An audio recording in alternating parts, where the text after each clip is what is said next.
Good morning, everyone, and welcome to our webinar for World Brain Day today. My name is Magdalene Rogers. I'm the Executive Director for the Neurological Alliance of Ireland. I'm going to hand over straight away to the Vice Chair of the Neurological Alliance, Emma Rogan, who's going to give our opening address. Good morning, Emma. Good morning, Mags, and everyone. You're very welcome. My name is Emma Rogan, as Mags said. I'm the Vice Chairperson of the Neurological Alliance of Ireland. And it's great to see you this morning, and we're delighted to celebrate World Brain Day today on the 22nd of July. The theme of World Brain Day this year is brain health for all. In previous years, the World Federation of Neurology organised World Brain Day around specific neurological conditions. This year, there is a more inclusive theme, recognising that brain health is an issue for me, for you, for everyone in our society, across every neurological condition and none. NAI have come on board with this theme, organising our event today, which aims to reflect on what we can all bring to the topic of brain health as individual stakeholders representing specific neurological conditions, but with the same challenges and working towards the same goals. I'll quickly run through the three main sections of this event. Dr. Galvin will open by speaking about the World Health Organization Global Action Plan for Neurological Disorders and Epilepsy. It was published in May this year, and she's also going to speak about developments at EU level, highlighting the increasing need for us to come together as a neurological community around the challenges of brain health and brain disease. The second part of our webinar focuses on the topic of brain health and digital healthcare. Discussions on improving neurological care services always come back to the information deficit and the lack of comprehensive health information systems in Ireland to meet the needs of our population, especially those of us living with complex chronic conditions. Professor Doherty and Laura Kavanagh will each speak to this challenge and talk about some positive steps that are at last underway to address it. The final part of our webinar will focus on shared learning, shared messaging, and common goals across the brain health community in Ireland, both from our speakers today, Professor Suzanne Timmons and Kevin Quaid, and also from our Conversations on Brain Health series. Thank you for being here this morning. I hope you enjoy the event, and I'll hand back to Mags Rogers, the NAI Executive Director, who's going to chair our webinar today. Enjoy the day. Thank you, everyone. Mags. Thank you so much, Emma. We're actually ahead of time, which is fantastic. So just before I invite the first speaker, Dr. Orla Galvin from the European Federation of Neurological Associations, I'm just going to give a few quick words about just in relation to housekeeping this morning. So this webinar is being recorded and it will be available afterwards for people to pass on to their colleagues who aren't able to attend today. We'll be inviting comments and questions via the Q&A and via chat. After each speaker, I'll be looking through the chat, and I'll hope to pose at least one or two questions to each of the speakers. And I just ask people to bear with me. If your question doesn't get answered, we'll do our best to pick them up as we go along, and maybe send them on to some of the speakers afterwards and circulate the information later on. Before I hand over though to the first speaker, we just have a quick poll this morning in relation to the Global Action Plan on Neurological Disorders that Dr. Galvin is going to speak about. You see it there in front of you. I just get my colleague Sorka to do a little bit of background there, just outlining the poll and how to answer it. So Sorka, do you want to come in there just quickly? Yeah, so it's appearing on your screen there. So the first question is a single choice answer, and I see some of you have answered it already. The second one is optional, so if you've answered yes to the first one, you'll just fill in a couple of words there. And if no, then you'll, again, single choice, answer the third question. And I see actually everyone is completing it there now, so that's great. That's fantastic. Thank you so much for that. And as I say, we're trying to get a sense, this Global Action Plan was published in May, and we're trying to get a sense of people's overall familiarity with it, first of all, and then just people's thoughts on our expectations really of what this will mean for Ireland. So maybe as that's running in the background, I might introduce our first speaker and just call on Dr. Galvin. Dr. Galvin is the Executive Director with the European Federation of Neurological Associations. So welcome, Dr. Galvin. Thank you very much, Mags. And I'm sure with those first few words, you can tell that I'm actually Irish-based. So I am very happy to be presenting to you today. I'm just sharing my screen now, so please do let me know if you can see that. Yes? Yep, looks good, Orla.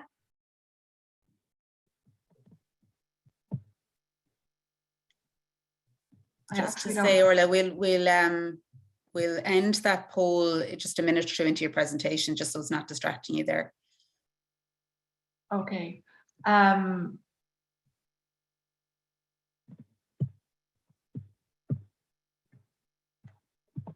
From my side, I'm actually not able to see my slides clearly, but we'll work through it.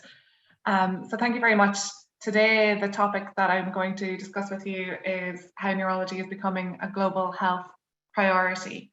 For your information, I'm the Executive Director of EFNA. EFNA is the European Federation of Neurological Associations, and we act through 3 strategic action areas, so advocacy, collaboration, and empowerment.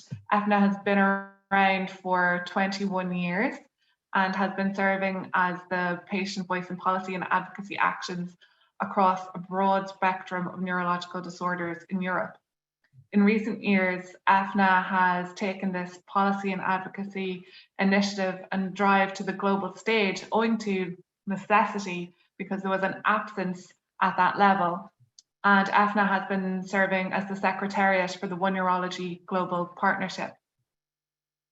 And what that has meant, in particular reference to the adoption of the Global Action Plan, so back in 2020, when the Global Action Plan was actually a resolution, we connected with member state missions across the globe, ensuring and advocating that the burden and impact of neurological disorders at the societal level and at the economic level, and why neurology deserved to be prioritised at the global level.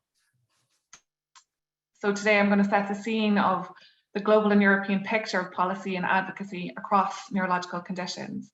And to that end, I'll draw your attention to the Global Action Plan that I keep saying, and on your screen you'll see that referred to as the GAP. So the Intersectoral Global Action Plan on Epilepsy and Other Neurological Disorders, and to the EU NCD initiative, so Non-Communicable Disease Initiative, which is called Healthier Together, and in particular the strand on mental health and neurological disorders. When it comes to the Global Action Plan, in general, broadly speaking, the targets and strategic objectives are around the prioritisation of and strengthening of governance, providing effective, timely and responsive diagnosis, treatment and care for all patients for all neurological disorders, to implement strategies for promotion and prevention, to foster research and innovation into and strengthen information systems. So this is around data generation. And then the final chapter is around epilepsy in particular, so to strengthen the public health approach to epilepsy. So the Global Action Plan deals with everything. It has a wide range of conditions integral to patient support, advocacy and research. And the phrase in the document is neurology through the life course. So this covers all ages, including children and young adults, and addresses palliative care and neurorehabilitation. So this slide is really your take-home slide. This is the slide and information that you bring to your politician. This is the nuts and bolts of the Global Action Plan. So there are 5 strategic objectives, and each have 2 targets, and countries should reach these by 2030. So the first objective aims to make neurological disorders a priority and strengthen governance. So what does that mean? It means that the aspiration is for 75% of countries to have a national strategy for reducing the burden of neurological disorders by 2031. So this is something that patient organisations, that national alliances should absolutely be getting behind, because this is where you can have the biggest impact.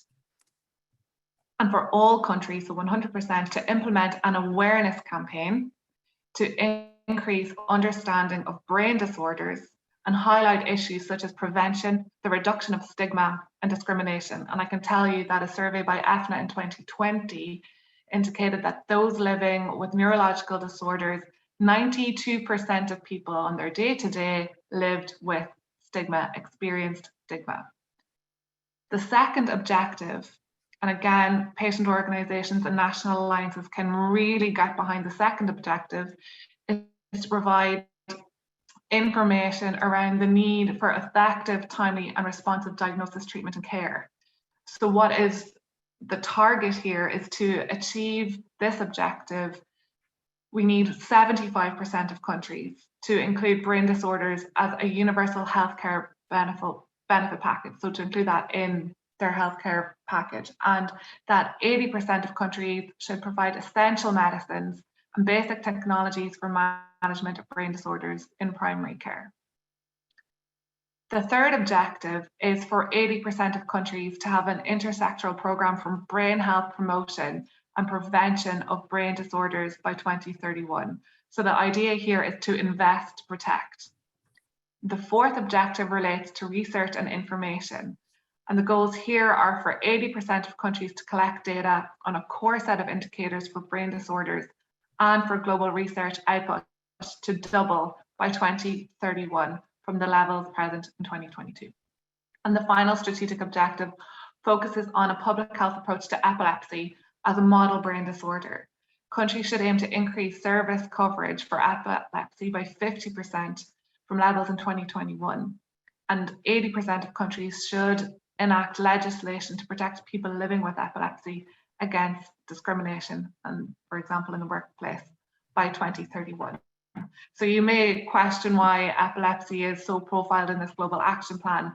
A lot of advocacy and policy work was done in the epilepsy space, and the phrase "and other neurological conditions" was added to this policy drive on the back of the work that the epilepsy community had done. So it is not a case that we're singling out by any means epilepsy, it's that the epilepsy community made room for the rest of the neurological disorders to be included in this approach. So to that end, there is a Lancet one-page publication, and I've a screenshot of it here, and that document does give a slight overview of the global action plan.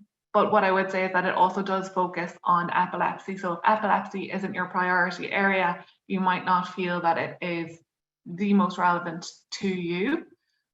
What I would draw your attention to is the oneneurology.net resources page. So I mentioned that EFNA acts as the secretariat for the One Neurology Global Partnership.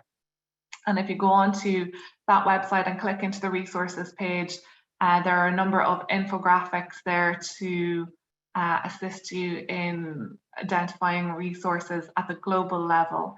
And over time, and I will draw your attention to the fact that in 2 weeks' time, the WHO has invited us and other NGOs to engage with them on how best to implement the global action plan going forward at the regional and how to support the national level work. So there will be more information on that, but again, it will be after August when we can share that with you.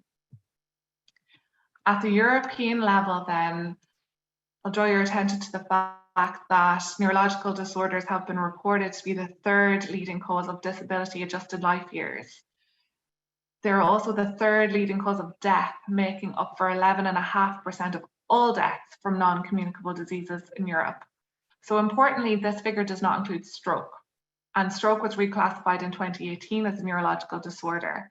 according to the ICD-11 that came into force this year. So when we add stroke, the actual percentage of deaths will rise to 20%. This means that 1 in every 5, so every 5th NCD-related death in the EU is due to neurological disorders. And the NCD Countdown 2030 states that the risk of dying from neurological conditions has increased for more than half of countries worldwide.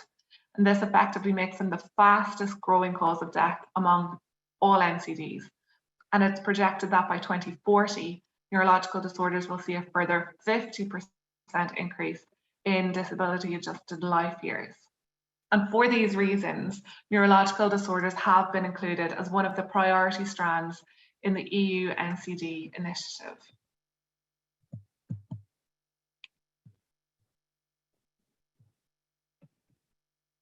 So EFNA have called for a close alignment of the Global Action Plan with the EU NCD initiative Healthier Together strand on mental health and other neurological disorders. In particular, we have 6 recommendations. They are that national and neurological brain health plans are included, that there is an establishment of a European platform to facilitate the implementation of the Global Action Plan nationally, and creation of a European guide for quality national neurological or brain health plans, to ensure there's awareness campaigns and advocacy programs for neurological disorders, to ensure that there's inclusion of neurological disorders in the UHC benefits package, and to promote, support and encourage routine collection and reporting on a core set of indicators for neurological disorders. And last, but by no means least, that there is meaningful patient involvement. And to that end, on May 12th, EFNA, together with Alzheimer Europe and GAMI in Europe, launched a call to action for meaningful and transparent processes for patient involvement across all sectors of brain health, whether that is in research and innovation, whether that's engagement with clinical processes, clinical trials, healthcare systems, clinicians, and at the political level.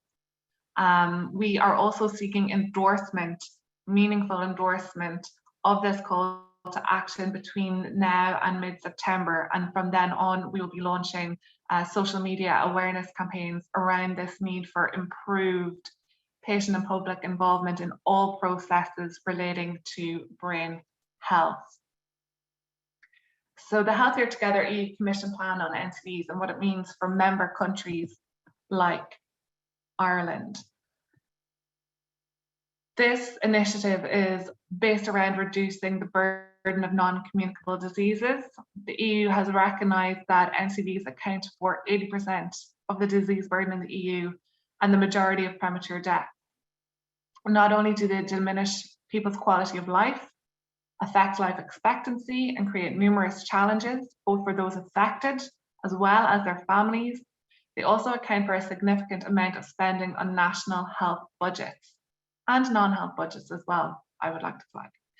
The Healthier Together EU Non-Communicable Disease Initiative therefore aims to support EU countries to reduce the burden of NCDs while improving citizens' health and well-being as part of a strong health union.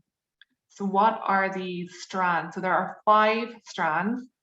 One very broad, which is around health determinants for health promotion and disease prevention. The second and third are around diabetes and cardiovascular diseases. And these are actually being addressed first and packaged in the next wave, if you like, are chronic respiratory diseases, and our strand, if you like, mental health and neurological disorders. So what we do know and what the EU has now recognised is that improved health promotion and disease prevention can reduce the prevalence of NCDs by as much as 70%. Yet only around 3% of total health spending in the EU is targeted towards health promotion and disease prevention. With coordination across strands and close alignment with Europe's Speeding Cancer Plan, this initiative helps address the broader issues, so addressing environmental, commercial and lifestyle related risk factors in a more effective and efficient way, and thus contributing to, as their phrase goes, to build a European health union. So this relates to targets and aims to create a tobacco-free generation, improving nutritional quality of food, addressing pollution and climate change, raising awareness of NCDs and supporting early detection. So we need to absolutely flag that one when it comes to neurological and brain health disorders. And of course, for all of our communities, reducing health inequalities. Down to the money matters of this, in terms of financial support, at least 20% of the annual EU for Health budget 2021 to 27 was dedicated to health promotion and disease prevention. So that means for 2022, this is 156 million euros. It's actually not that much. And it's been addressed to targeting Sustainable Development Goal Target 3.4, which is around reducing premature mortality from NCDs by 1/3 by the year 2030. Actions under the 2022 EU for Health Work Programme address health determinants, again, to reduce the risk factors for cancer and other NCDs, addressing diabetes and cardiovascular diseases. So again, diabetes and cardiovascular diseases are, I would say, also ahead in policy and advocacy actions, but they are in the first wave that are being addressed. And later this year, we will hear what the final plan is when it comes to respiratory and mental health and neurological disorders. There's calls for proposals, and as you can see, the distribution of finances has been outlined on your screen there. And for more information, I would ask you to go to the website. This is information from a 2-page document that they provide in terms of a summary. So I think this is my final slide. And I would just like to say that even though I've highlighted some of the extreme burden, and I know that you on this call are very much aware of the prevalence, incidence, and the burden that people live with day to day with the respective neurological disorders that you represent and are living with. But there's reason to be positive.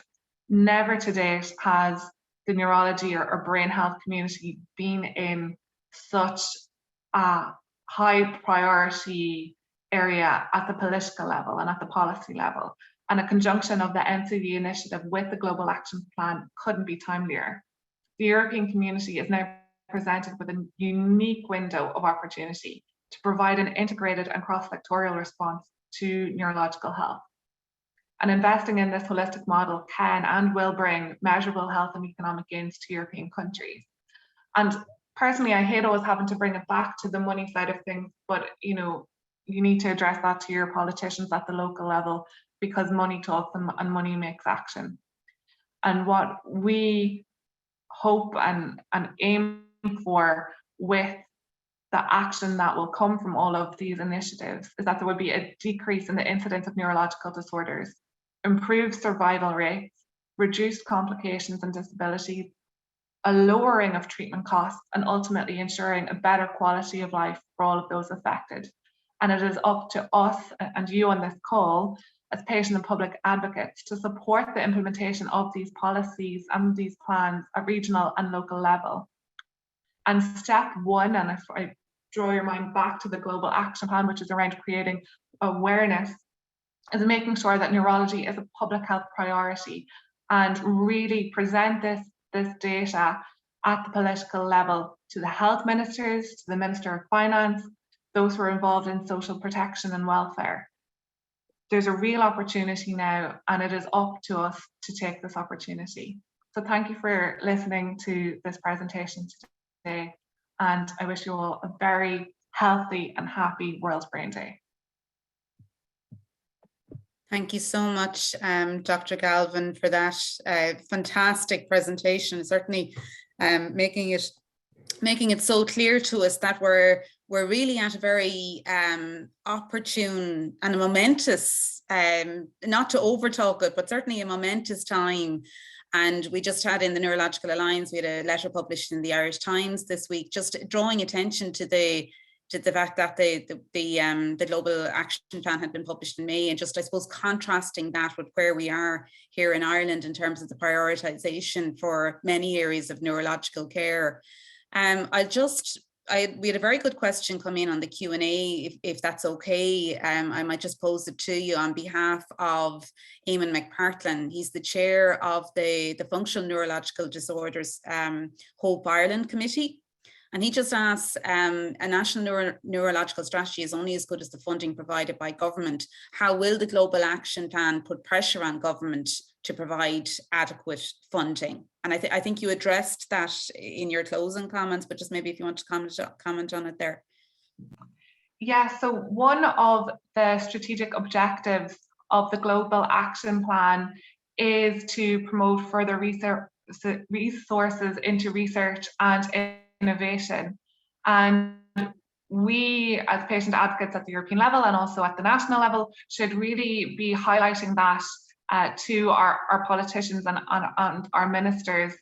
Again, there will be opportunity with the Healthier Together strand, which really, you know, I would say with the Healthier Together strand, that's where you need to engage your politicians more at the national level, because that is going to be a collaboration between member states. So really the political level, it's not going through patient organisations, it's between the Commission and the member states about what funding goes into that particular strand and where then it's allocated. So that's a conversation and an awareness that needs to be brought at the political level to engage with the Commission on this. So absolutely, it is only as much as can be funded. I'll draw your attention to another week. So there's the Non-Communicable Disease Alliance. So there's a week at September 5th around taking action. And again, I would draw your attention to their push and drive to invest to protect when it comes to neurological conditions. So NCDs as a whole, but again, utilising that opportunity and pushing forward.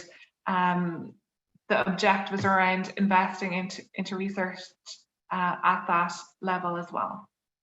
We'll certainly keep an eye out for that. And here in NAI, we're already mobilising how we're going to use this. And you were saying, Dr. Galvin, that there will be more information after that yourselves meet with the World Health Organization in August. There'll be more of a roadmap for countries, and we're certainly looking forward to that, because we're very keen to mobilise here with our local structures and our local government around the implementation of the GAP. Yeah. Can I just ask one question there before? Oh, sorry, go on ahead. Yeah. I was going to say, you know, it sounds like a long road. It's a 10-year plan. However, at the moment when we look at other plans, it's only reviewed every so often after a number of years.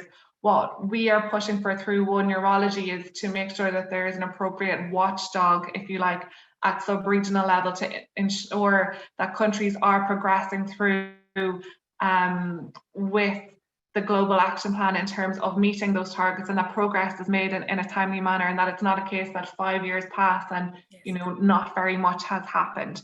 And that is another role that the patient organisations can play, and that national alliances can play in terms of reporting on improvements, and more importantly, when there's a lack of improvement, that is picked up and addressed. Perfect. Thank you so much. And I'm just seeing in the chat there, we've had a great response to our poll, and 91% of our attendees would be interested in a further information event to find out about the Global Action Plan. So we might be having you back, Dr. Galvin, if that's okay. And we're certainly very much looking at this space in the NAI for later on this year, how we can inform our members more about the Global Action Plan and then move towards mobilising those members in a collective response here in Ireland in partnership with yourselves. And we're also delighted to be members of the One Neurology campaign, and we'll continue to work with that partnership as well at EU level and also at international level. I'm conscious that we need to move on to our next speaker. So thank you again for that fantastic insight into the Global Action Plan. Thank you. I just see someone that raised their hand, but maybe if I can ask them to put their comments in the chat or the Q&A there. Okay, so I want to turn now to our next session, entitled Patients as Partners in Digital Healthcare.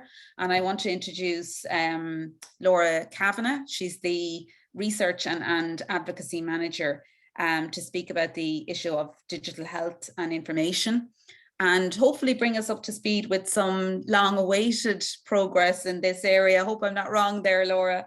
And ensuring that there's full involvement and engagement with patients in this process. If I could turn now to yourself, Laura. Thanks very much, Mags. Hopefully everyone can see my slides there. Again, sometimes I find them hard to see myself. I tend to be over in another screen now, but hopefully that's working.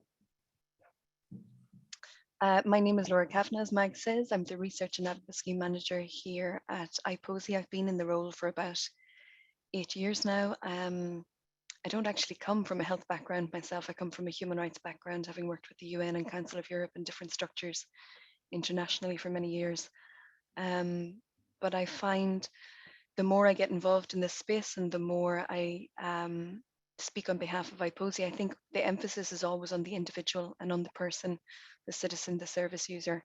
And I think this emphasis and the emphasis on the rights that those individuals hold is a really important starting point for these sort of conversations, and none more so than for digital health and health information.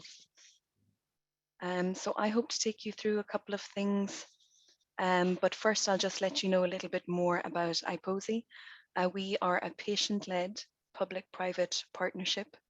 We have a number of patient organization members, over 100, about the same number of individual patient advocates, and that number grows over the years as we have our patient education program and more people pass through it and join the network.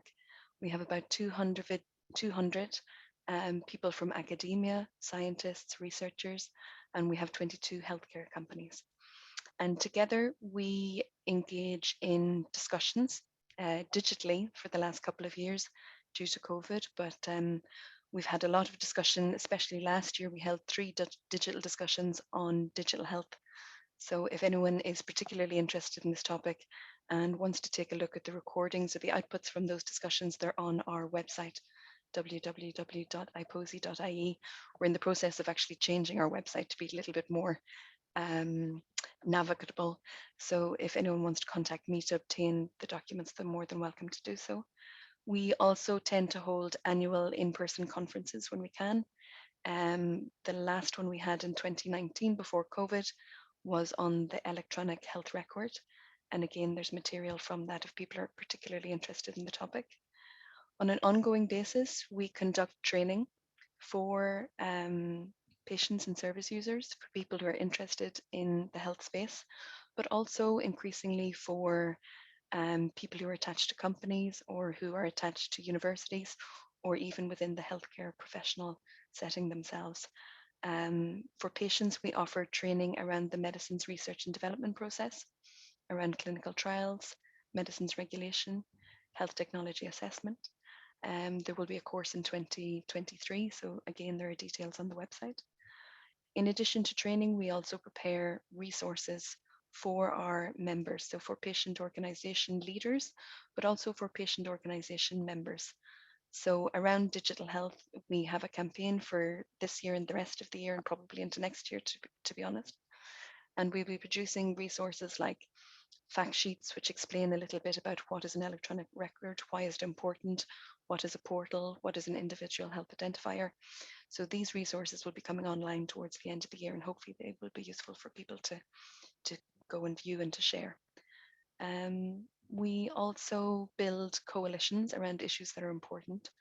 So if anyone is familiar with our work, you might have seen last year there was a coalition around vaccines and access to COVID treatments, and NAI was an important part of that coalition, and so we thank you for your support.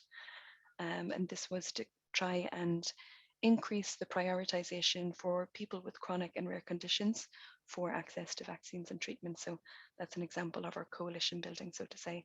And then finally, one of the things that we've started to do, we've been doing it virtually since COVID, is our citizen juries. So we held a first citizen jury last year on access to health information, mainly for secondary use, so for research and for innovation. And this year we've just finished a citizen jury around the future use of genomics in healthcare and research. So the report from that jury will be forthcoming in September. So there's a lot of different things happening in IPOSI. If people are really interested in the topic, please feel free to just reach out and contact me directly. As you can see on the screen, we have 3 priority areas. Digital health and health information is obviously one, and I've talked about that. We also have 2 other priority areas: access to innovation, medicines, medical devices, new therapies, and our second one, patient and public involvement. And I was delighted to hear Dr. Galvin mention patient and public involvement in her presentation, because it's really important that we start to think with this lens all the time. Where can we involve the people who have the lived experience in the decision making, in the project implementation, in the evaluation? So it's a key focus for us here in IPOSI. Moving to the topic for today, IPOSI and digital health and health information. And I mean, we are involved in a number of different fora which try to move the issue forward. We are involved in the COVID Biobank, with eHealth Ireland, with the COVID app when it was applicable. We're also involved at the European level with Data Saves Lives initiative. It's a European initiative that has a lot of useful resources around digital health and around health information management and health information ecosystem. So if you're particularly interested, again, it's a resource that I would encourage you to visit, Data Saves Lives. We're also involved with the OECD Paris survey and with the UPATI Patient Academy, which again has a number of resources around the medicines research and development process initially, but they're now also moving into the digital health space a little bit. So I'm not going to go into what digital health is, because I am by no means an expert in this area. So I'm not a technologist, I'm not a clinician. I really come at it from a civil society sort of lay perspective. And it's kind of a catch-all term that means many different things to many different people. I guess when you're hearing it, you might hear about e-health, you might hear about m-health, you might hear about connected health, telehealth, precision medicine, all the different bits and pieces that go into it. But for us here in IPOSI, and it's really back to the statement that I shared at the start, digital health is all about people for us. And, you know, digital health, one of the important components is health information. Health information comes from the individual or the service user. So health information is patient information. So with that in mind, as we follow that kind of thread through, it's really the individual or the patient that holds the key to unlocking this digital future that we're all trying to work out what it should look like and how we should put it in place. And it's really important that individuals and patients and service users are part of this conversation, are equal partners in this conversation, and really have a key strategic role in co-creating this digital health future. The decisions that we make now, the things that are being put in place now, are going to affect us all for many years to come, in terms of what our health system looks like, how we access services, how we access our own information, what information is collected about us, how it is used. So it's really, really important for us here in IPOSI that patients and citizens, to a certain extent, are part of this conversation. So I've talked a little bit there about IPOSI and health information.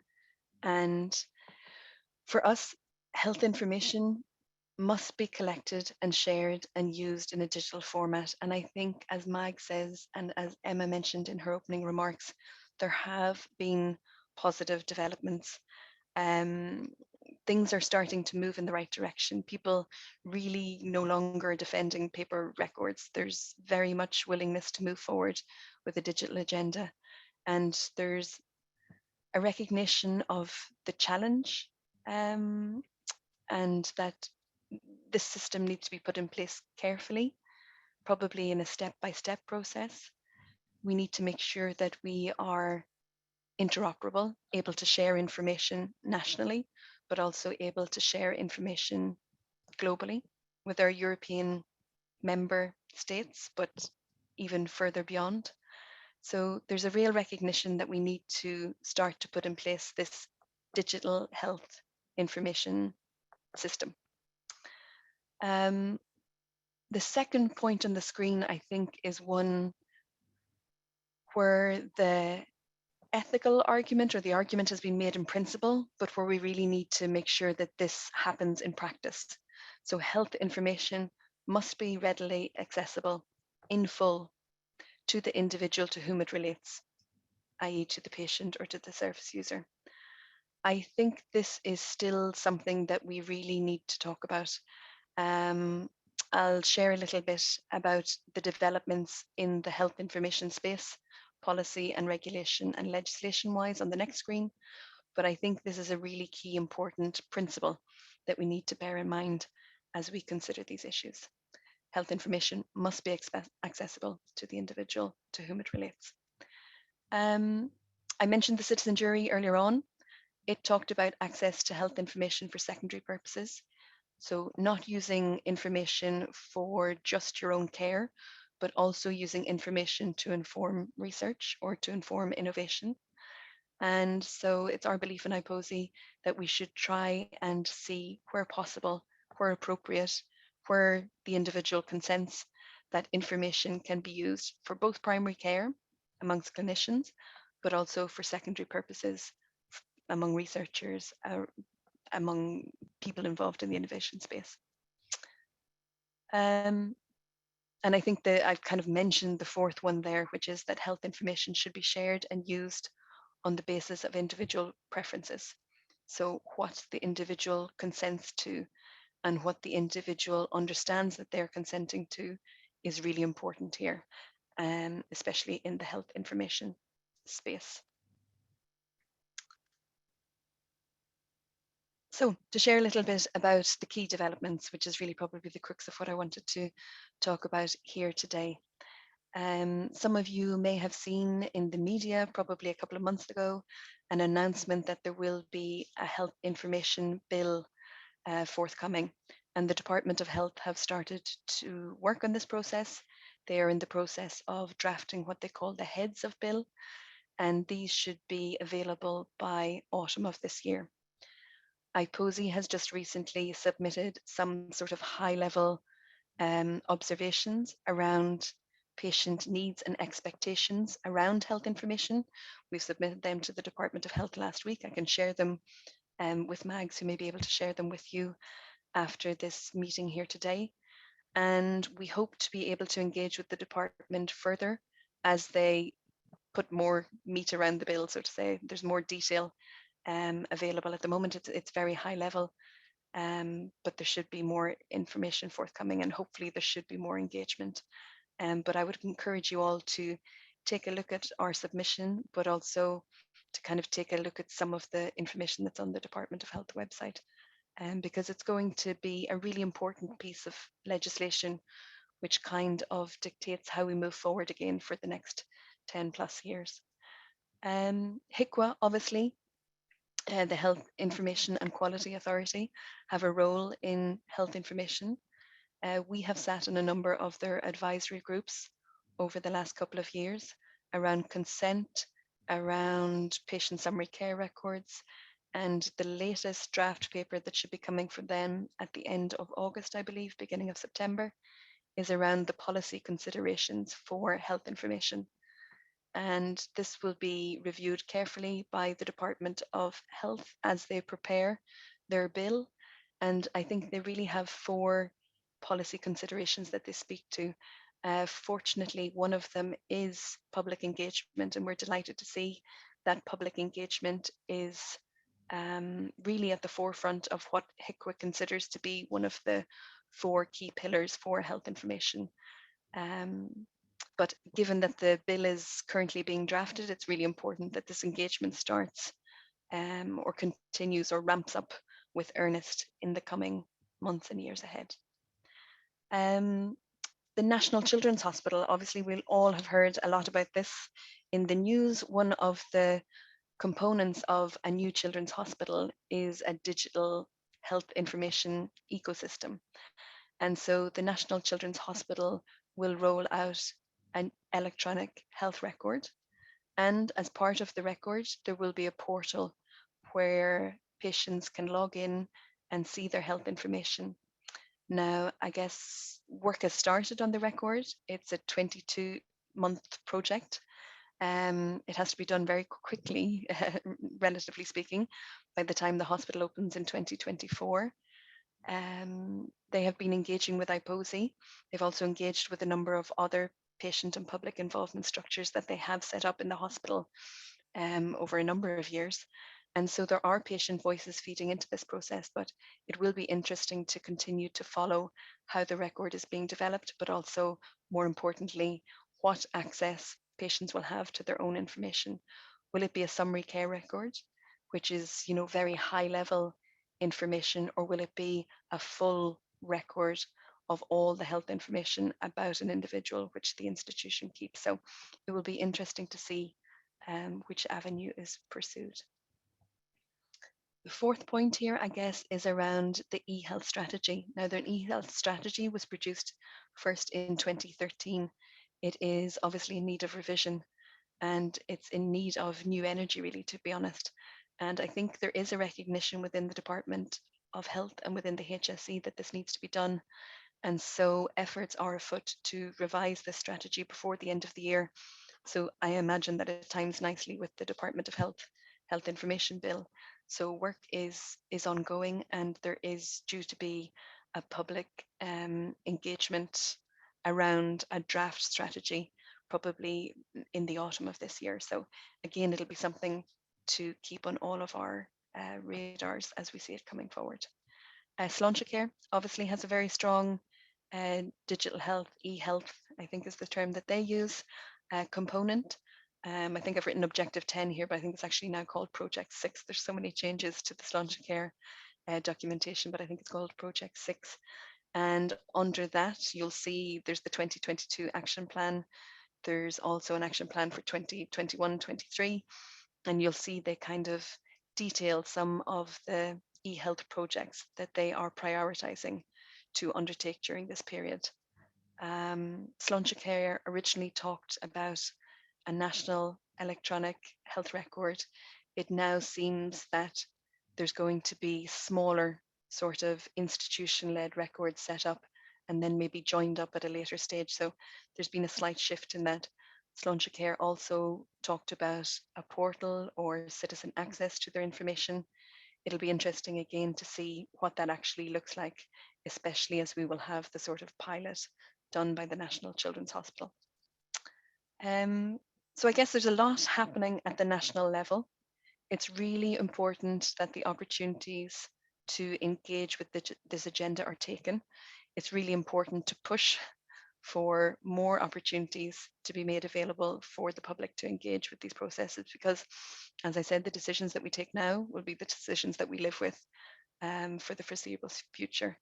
And I think the final point is just that at the EU level, there's also a lot of momentum. I mean, COVID has driven a real interest in digital health and in health information, and the EU has kind of taken this up and moving forward with it. There's a couple of commitments coming up now in 2025 around member states should be able to share summary patient care records across borders. They should also be able to do e-prescribing across borders. So there are things that are coming up in the foreseeable future that Ireland really needs to work towards meeting those commitments and being part of the process together with the other member states. A little further down the line, there's now a commitment at the EU level that by 2030, all citizens would have access to their full health information. So if this is a commitment that Ireland intends to honour, it's really with urgency that we need to get moving ahead with our strategy, with our infrastructure, with our investment. I just have there in the bubble at the side, within IPOSI, we're always thinking, what is important to Irish patients and where can we take joint action together? And so opportunities to speak like today are really important for us because we are very interested to engage with patient organisations and patient advocate groups around this topic. So if anyone wants to reach out to me after this meeting, you're more than welcome to do so. the Health Information Bill just in a little bit more detail because it's so important and it will be crossing many of our desks now in the next couple of months. There are 3 key components. There's the National Health Information Guardian, which is a model that has been adopted in the UK and I guess is being tailored to the Irish setting. This guardian would have a role in kind of advising on strategy, a role in overseeing how things are done, and a role in protecting the interests of the citizen. From our point of view, it's really important that in deciding what the exact role and responsibilities of this guardian is, that there is patient and public involvement, so that it's really built from the bottom up. One of the other things we'd like to see is that as the role is pushed out, that there is a panel of patients and public members supporting the work of this guardian, who are able to highlight their concerns, able to bring issues to his or her attention going forward. So we'd really like to see that public patient panel set up alongside the guardian. The second component, which will probably be addressed by the bill, is a National Health Information Centre. And this is all about creating a data sharing environment.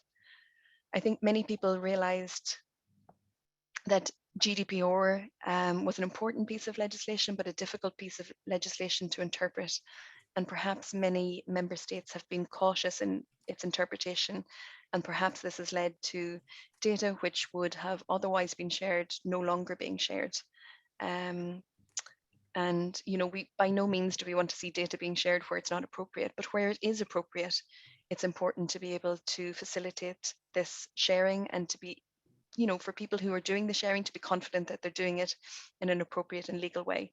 And so I guess this Health Information Centre will have a role in kind of ironing out some of those challenges. For us, it's really important that as we move forward with any approach, that there's a public and patient voice. So again, we would be calling for the governance of this centre to really involve the public and patients in their mechanisms, in their implementation, in their evaluation.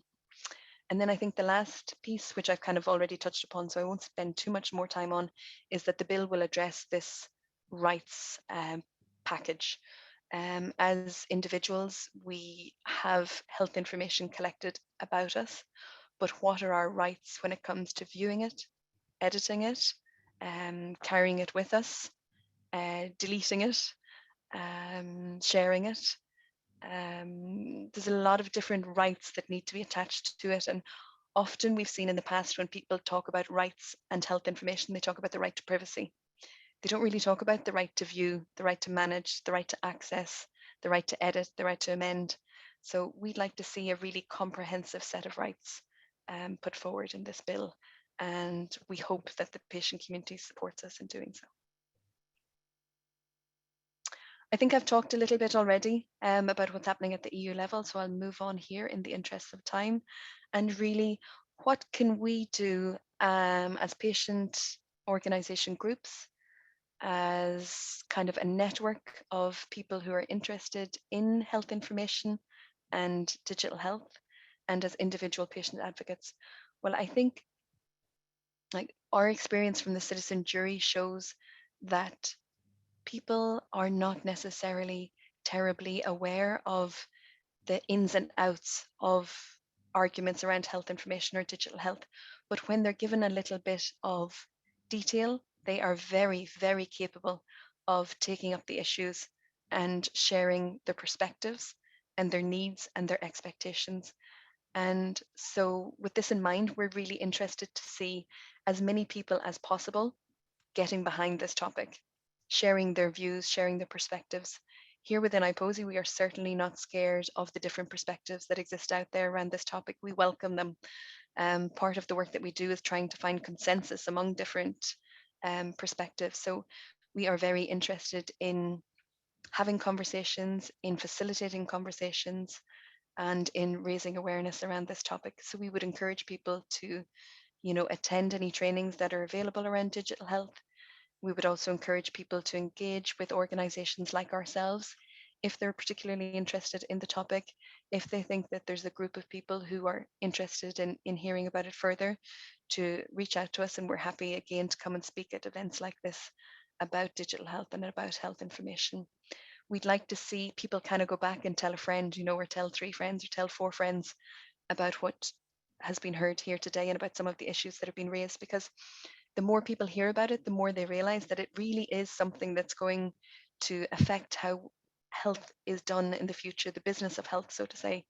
And so it's really important that the patient and the citizen voice is injected into the decisions that are made, the policies that are put in place, the legislation that is passed. So I think I'd leave it there. Mags, I'm happy to Perfect. pass over Thank for you, any Laura. questions. That's great. What I might do, I'm conscious, Laura, that our other speaker in this session is joined as Professor Colin Doherty. And I suppose the epilepsy electronic patient record was one of the pioneering pieces of work in this area.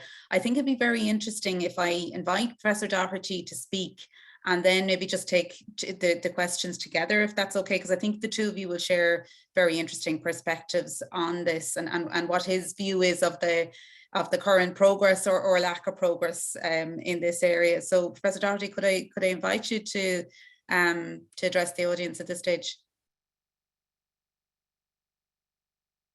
Good morning, everybody. I'm just sharing my screen here. Let me just see.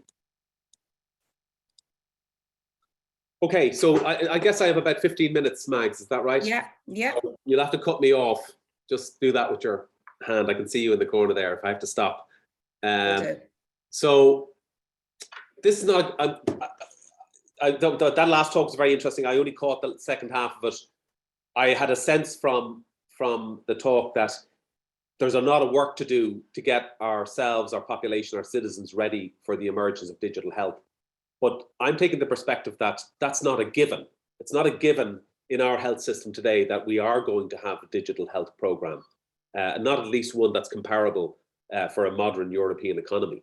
And this is a picture of really what are called the industrial revolutions. And you know, we are this is the fourth, what's called the fourth industrial revolution, artificial intelligence. And we are way behind. We are still in the electronics and computers end.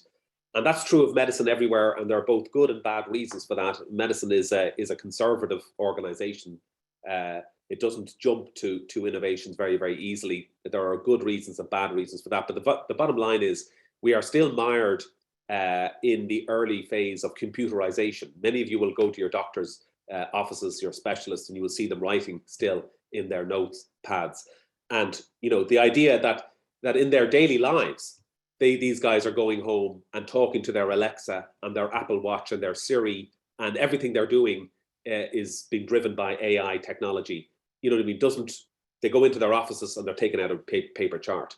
And that's still common, and it hasn't been fixed. And I think there's a call to action that what was being talked about previously by Laura, you know, all of these, this knowledge and governance around data that's digital is required, but we need to have the data first. We need our practitioners putting this data in first and foremost. And on World Brain Day, I'm saying we need to do this now. This is a call to action to influence the people who can make those decisions. And if it's not going to be you, who is it going to be? Because, by the way, doctors and academics and stuff talk to politicians and talk to fund holders all the time.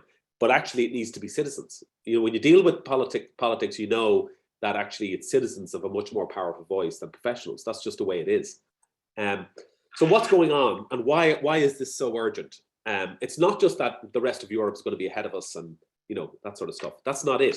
We have very significant predicaments in modern healthcare. We have poor prognosis and patient safety. We've increasing professional burnout. We've deteriorating doctor-patient relationships. We have assaults on privacy of health-related data, and we've increasing costs. And the question is, what is the battle now? The battle lines are drawn.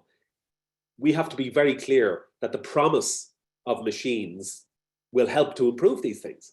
We have to make that argument, because if we're just adding digital technology and not addressing these very, very significant healthcare problems, then you know I wouldn't be convinced to fund it and to invest in it. just to give you some simple examples of patient safety problems. So the Harvard Medical Practice Study in the US, we've no reason to believe we're any better or any worse than the US, estimated geriatric injury, the number of people hurt by the health system is between 98 and 180,000 deaths per year. And there was horror at that figure. And everybody said, oh no, it can't be that high. And there was a lot of pressure to put pressure downwards on that figure. And they decided, well, it's probably near the lower figure. It's like 100,000 people dying every year. Here's an example. So if you accept that 100,000 people might die of medical misadventure, the number of people dying of motor vehicle accidents of breast cancer doesn't amount to that. So that's a startling figure.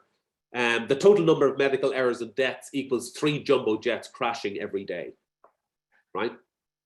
Every 2 days, rather. So if you think that in 2015 there were no domestic airline fatalities, you know, imagine if 3 jumbo jets were crashing every 2 days, what they would do to the airline industry to change it. The rate of error in the ICU is about 1.7%. That'd be like the post office losing 16,000 pieces of mail every day.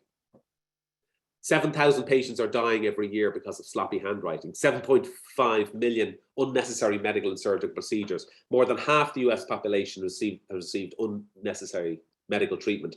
It's estimated that of the 80 million CT scans done every year, half are unnecessary. Well, that's an incredible figure. So now we believe, and this is the latest figures, that medical error is the 3rd leading cause of death. And again, no reason to believe this is any different anywhere else. And it's responsible for about 400,000 or more lives lost every year. The 3rd leading cause of death, 400,000 lives. So we're getting worse. I mean, it may be that we underestimated it previously, but we certainly have made not the progress in patient safety that we need. Here's a little graphic of professional burnout. 44% of physicians. Now these are pre-pandemic figures, right? You can only imagine what is going on in the minds of clinicians now post-pandemic. 1/3 of nurses are on burnout. Half of people are using 50% of their time using the EHR. So that's a digital solution, but it's taking up half our time. Loss of sleep, loss of quality of life. So these are very real figures, and everybody out there who's listening to this has probably experienced some level of this. And then this, sorry, I can't go forward here. This is a study which was published in 2017, and it was by a surgical unit. Patient perception about their physician in 2 words: impatient, condescending, arrogant, hurried, rude, rushed, busy, poor. And there's definitely a connection between those burnout figures and these experiences of patients in relation to the deteriorating relationship between patients and their doctors and their nurses and their clinicians. So in a very real sense, all of those are feeding this patient safety problem. And then we've got the idea that social media has told us that privacy is no longer a social norm. Everybody puts in their Facebook data and they get sold off to companies. Yes, sure, there are some legislation around that now, but believe me, it's still happening. What people don't understand is that they are the subject. They're not the patrons. They are the subject themselves. Their data is being sold to companies all over the world. And we have things like Google's secret cache of medical data includes names and full details of millions. And this is still happening. And we're only 1 day away from the next headline showing that people's medical data has been shared and sold to private companies. And then there's the cost. So the health expenditure, this is the OECD middle, 9% of GDP at the moment is the OECD average. Ireland here is a little bit lower. Now this is pre-pandemic data, 2020. Look at the United States is 17%. And then we've got these figures which showing that there's a divergence during the 2008-2010 financial crisis. In Ireland, for instance, 30% was taken off the health budget, and at least GDP mirrored the spending in health. But health has gone off the railings, even pre-pandemic now, compared to GDP. So there's a big discrepancy between costs. And all of these then can be sort of summarized in this. This is our experience of healthcare in Ireland. Crowded emergency rooms, crowded outpatient departments, terrible kind of maze journey to try to see the kind of the clinician that you need to see. And then you see these records on people's desks. And as far as I'm concerned, that's the norm. It's not the norm to do what we did in epilepsy, which was, well, before I talk about what we did in epilepsy, let's just summarize these challenges now for digital health. So we need to work with patients and the public to create a demand. This is what I'm talking about today, creating demand in, and IPOSI's role has been to create that demand, but also to build the trust in digital health mediated health service. We need to advance the application of big data, AI, and robotics in research and clinical care to deliver better, safer, more value-conscious care. So we need to address this massive problem in the patient safety, the whole in patient safety, and we need to address costs. And we need to build truly learning health systems that preserves safety, trust, dignity, rights, and compassion in healthcare. That's not a small ask, but I do believe that we do have the potential to do that if we harness this digital revolution properly. And this is just a very simple graphic showing that, not to go through this in laborious detail, but like the digital record process in epilepsy started in 2004, and people like Mary Fitzsimons, someone you will know, Norma Delante, myself, Maura White, Cora Flynn, some of these people are still here, some have retired.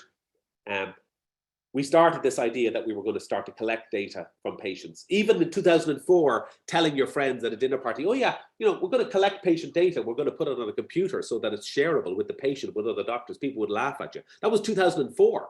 And the fact that we've reached now and we still have most of our health service mediated with unshared data, even if it's digital, it's not shared, it's not interoperable. And obviously there were various highlights of that, including the development of the patient portal and the epilepsy program becoming a lighthouse project and winning a Taoiseach's award. So we've been lauded as this, you know, this exemplar of digital record keeping, but we still don't have the investment we need to keep it going. And this is just some of the highlights. 10,000 individual records now. That's about a quarter of all the patients with epilepsy in Ireland. We have regular MDTs are conducted using the EPR, 11,000 clinical encounters annually. 43% of these are done digitally and are done virtually. And that's mediated by the fact that we have a digital record in front of us. We have 112 active clinical users in the last 60 days. We have genomics and multidisciplinary meetings since December 2016. And 63 patients and families have engaged in the design of some aspects of the portal. And, you know, and some of this has been mediated by this process. And this process is something I'm very proud of. Jack Banks, some of you will have met. He's not a clinician, he's a researcher. And Jack came through the Health and Human Diseases research program in Trinity, and now he's a postdoctoral researcher in Texas. And Jack did a study looking at what was it like to live with epilepsy and how could technology mediate improvements for those people. And I'll just highlight some of the things he did.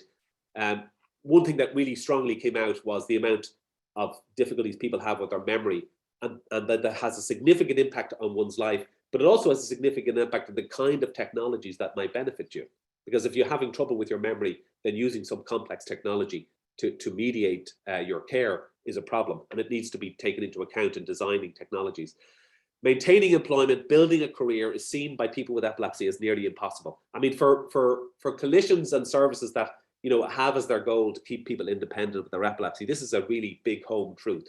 So most people with epilepsy feel that once they get this diagnosis, they can't realize their vocational and occupational aspirations. Again, that has to be central to improving the experience of people living with epilepsy.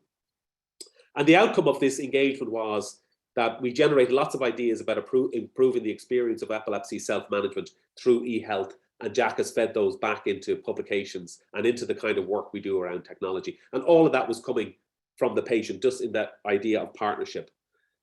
This is what the portal looked like. Now, the portal was a project that started up about 4 or 5 years ago.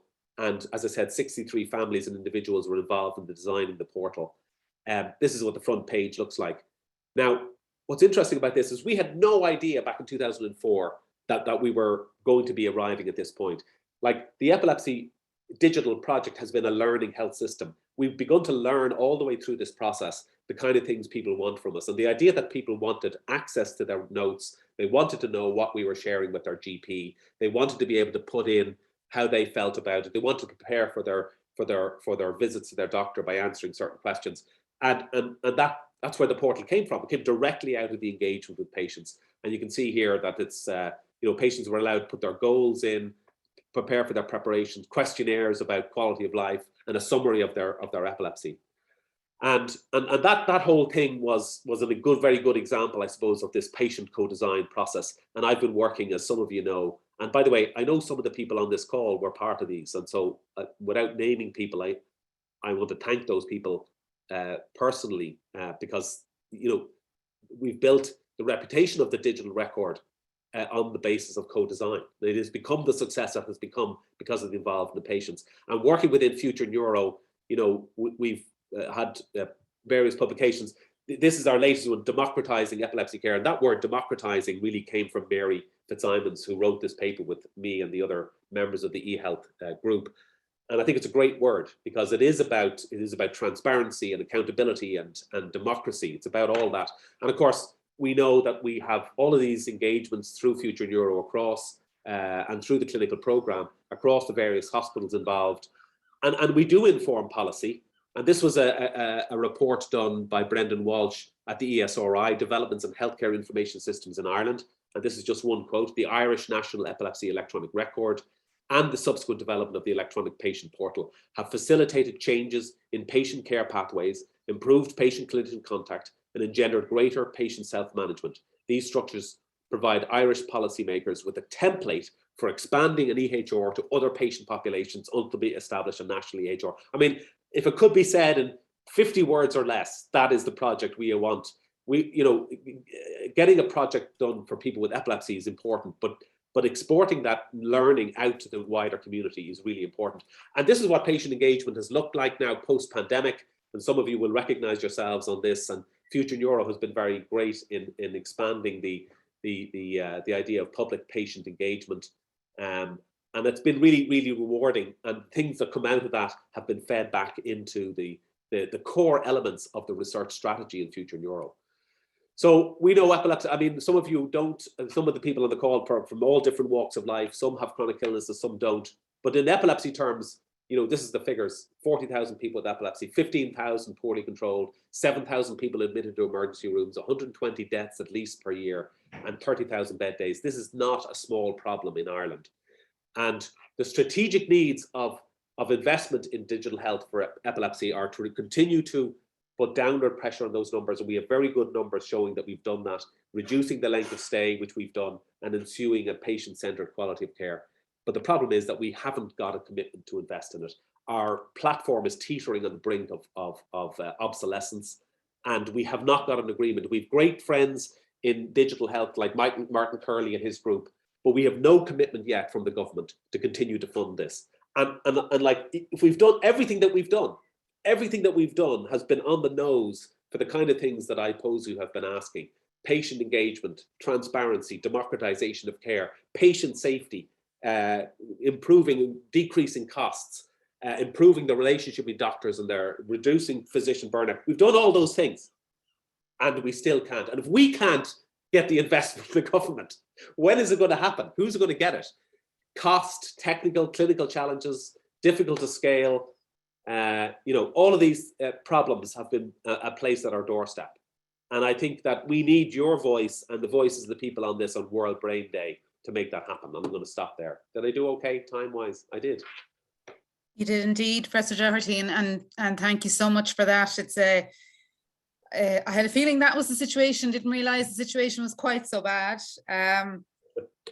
Could I just, and look, we know we've had so many comments. I was looking at this whole area when we were planning this event, and I was like, if I organize an event on health information for World Brain Day, no one will show up. How wrong I was. We're going to have to revisit this event because there's been so much, this topic, because there's been so much activity and interest on the chat and the Q&A and yourself and Laura's presentation. I'm conscious of time, and I have Professor Suzanne Timmons waiting in the wings with her presentation. Can I just jump in with yourself and Laura and just ask, do you feel, both of you, that I'm conscious when patient organizations get in front of a politician or get in front of the Minister of Health, for example, they have so much that they're asking for. This is down the line. They may not have a messaging around it. They may not feel confident in a messaging around it. Do you feel there is more of a need for a grassroots advocacy around this, for individual patient organizations to have this on their their list of asks. And Laura, is there anything more we can do as IPOSI members around this? Mags, I won't take up too much time. I would echo fully what you say. People don't necessarily have the bandwidth for this when they're going into a minister with a whole list of problems around services and things like that. I think if we can put it somewhere on the agenda for the next 6 months, it will carry much more weight than if we talk about it for the next 10 years again. I think now is the time to get out the messages that need to be gotten out. And here in IPOSI, we hope to support you with some resources around those key messages in the coming weeks, so that we can have a maximum impact, and so that we can see if there are any joint actions we can do from the grassroots level up. Yeah.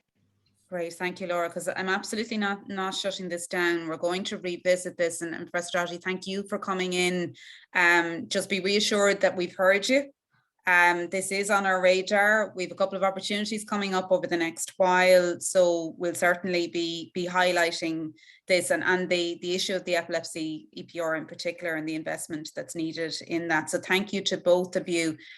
We've really learned our lesson that this is definitely an issue of interest, and we need to give more time to focus on it in our future events and in our ongoing advocacy here in NAI. I just want to move at this stage to the third and final session of our webinar, which we called Changing Minds.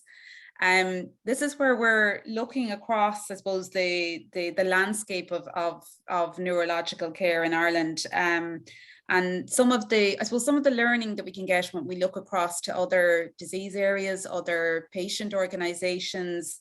I'll be talking later on in this session about our Conversations on Brain Health series, our recorded video call series, and just some of the insights from the clinical leads in neurological care, and some of the challenges we faced on World Brain Day in the prevention, awareness raising, and integration of care for people with neurological conditions. But firstly, to start off, I'm going to welcome Professor Suzanne Timmons, consultant geriatrician, and I've asked her to talk about her perspective on brain health. Professor Timmons will talk about her background, including as previous national clinical lead for dementia, and just the lessons through the dementia strategy and in work that she's been doing since to promote I suppose the prevention, the living well with dementia, and how that's applicable and transferable to other neurological conditions. So if I could welcome you this morning, Professor Timmons, and thank you for your patience. We're running a little behind time. That's great. And Max, can I just check? It's 20 minutes I had pitched to talk for. Does that still suit you? Or that's okay. Yes. Yeah. All right. Okay. If we can shave off a couple of minutes, great. But look, I'm aware I gave you your time. So yeah, no, that's perfect. Well, I'll err on shortness if I can. So I'm just going to share my screen with you here now. So you might just confirm for me that you're able to see it. That's great. Yeah, lovely. And I'll get started there from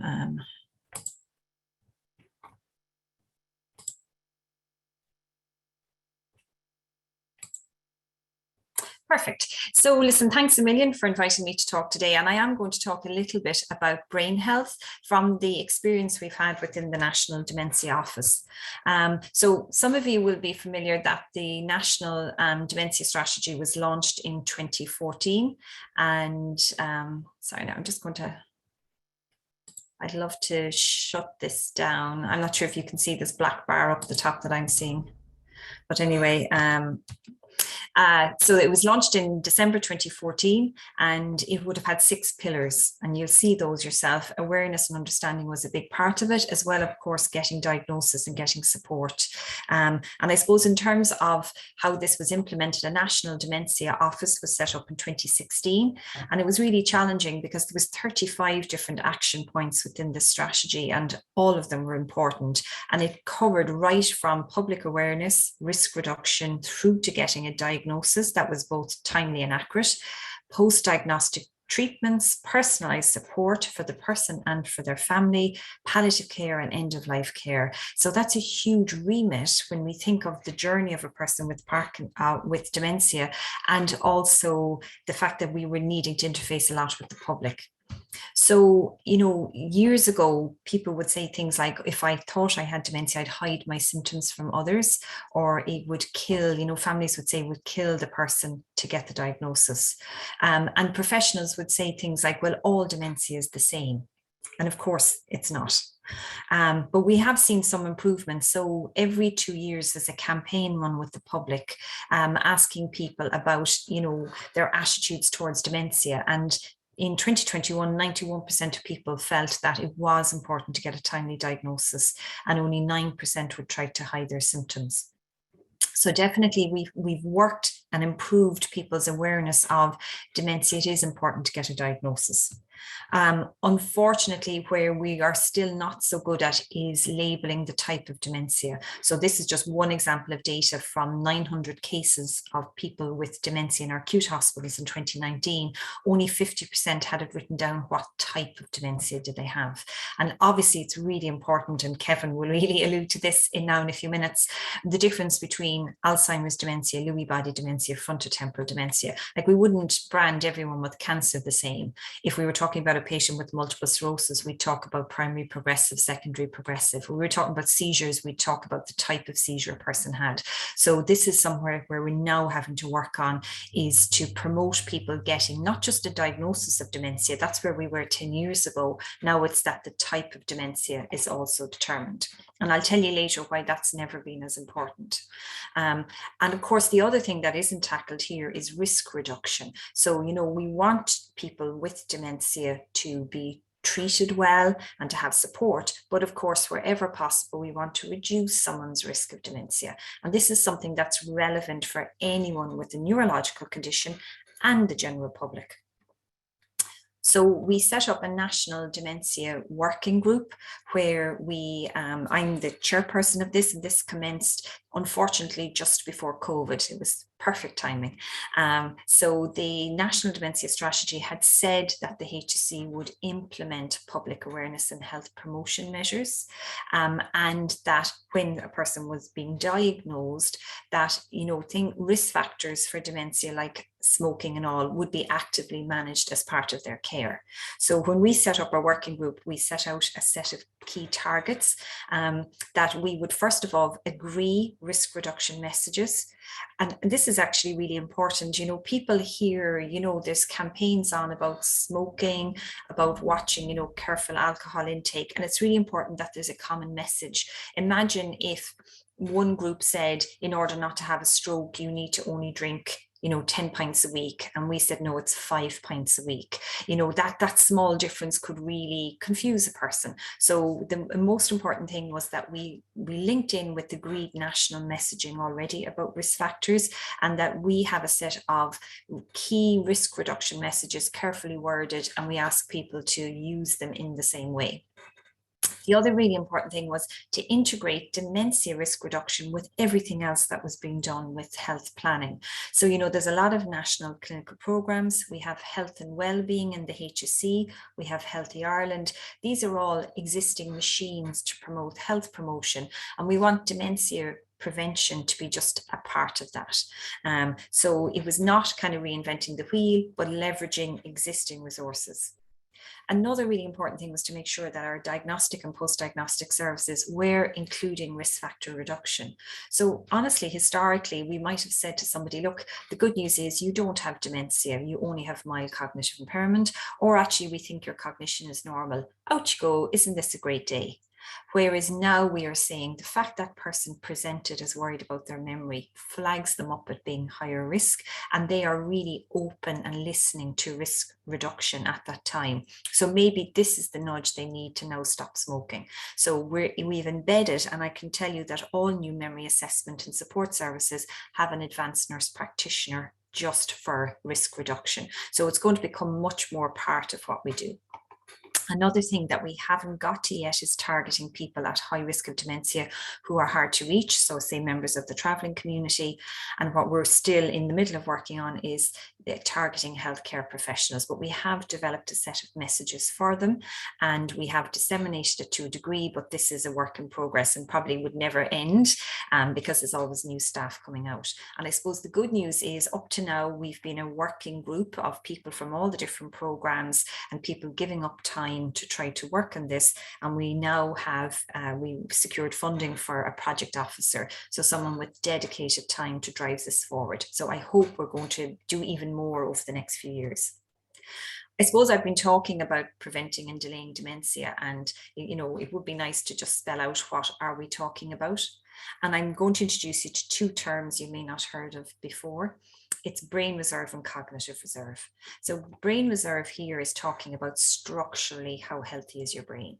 Is it a nice big brain that's well perfused with healthy brain cells and not too much scarring or pathology?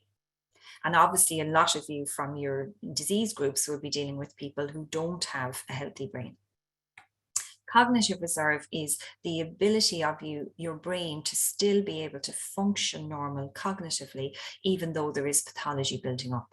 So how well can you resist the pathology that's building up in your brain because your brain cells are acting at their prime? So I'll come to these again in a minute. So when we talk about brain reserve, a lot of it's about keeping your blood vessels healthy. So it's very similar risk factors to preventing stroke and cardiovascular disease. And the most important thing, I put it in bold, is physical activity. So physical activity doesn't just drop your blood pressure and help your blood vessels. It also actually directly makes brain cells in your hippocampus grow bigger, stronger, with more connections. So it's always a funny thing. If people say, what's the one thing I could do to improve my brain? It's not exercising your brain, it's exercising your body. So physical activity is the most strongly evidence-based, and aerobic activity, whatever a person likes doing. And of course, all the others then target your blood supply to your brain, which is really important. Head injury is one that people often aren't aware of. So we know professional footballers, we've all heard of high profile cases of people having severe dementia and dying in their 50s. So, recurrent significant head trauma is a risk factor. So again, maybe if you're dealing with a population with epilepsy and things, this is something to think about. In terms of cognitive reserve, so this isn't stopping pathology building up in your brain, this is making your brain stronger, if I could say that. Cognitive training is really important. So people think of cognitive training on your phone like an app or doing Sudoku or crosswords, but for some people it's cognitive stimulation training that we do in a group, or it might be cognitive rehabilitation, which is done on a one-to-one basis, where we work through the tasks a person needs to do in their everyday life and we show them how to overcome cognitive difficulties. Lifelong learning that I have here is really important. So we know learning a new instrument, learning a new skill, going back to college in your 60s, these are all really important things. And social interaction is really important. So social memory. So when you meet someone out on the street and you have to remember which one of their grandchildren was having their communion next week, that's exercising your brain. And it's free. And obviously social interaction has a lot of other really good advantages for people. Hearing loss is another one then that people often haven't heard of. So for example, if you have severe deafness, you're 5 times more likely to develop dementia. So we all need to be protecting our hearing, checking our hearing if we're worried. And again, you are entitled to a free hearing check through audiology services and wearing a hearing aid if that's been prescribed. So this is one that we will be working on to link a lot more memory services and audiology services. And look, if anyone wants any more information on this, the WHO have really clear guidelines from 2019, and this is summarizing it for you. And then this is a Lancet Commission report in 2020, which talks about the 12 preventable risk factors. And I've put them all here except for pollution, which is kind of always a little bit hard at an individual level to modify. But, I think most of these, they'll kind of ring a bell with you as being intuitively important to reduce risk. And I suppose what we need to think about is for somebody who's living with a neurological disease where maybe physical activity is challenging, where they are at risk of head injury, where, they don't have enough social interaction, how can we enable them to have the same opportunities as anyone else. Another really important thing is, to always reinforce seeking help early. So, when somebody comes to a memory clinic to be diagnosed, there's kind of a few potential diagnoses. One is just subjective cognitive impairment, where you're just worried about your memory, but we don't find any objective problem.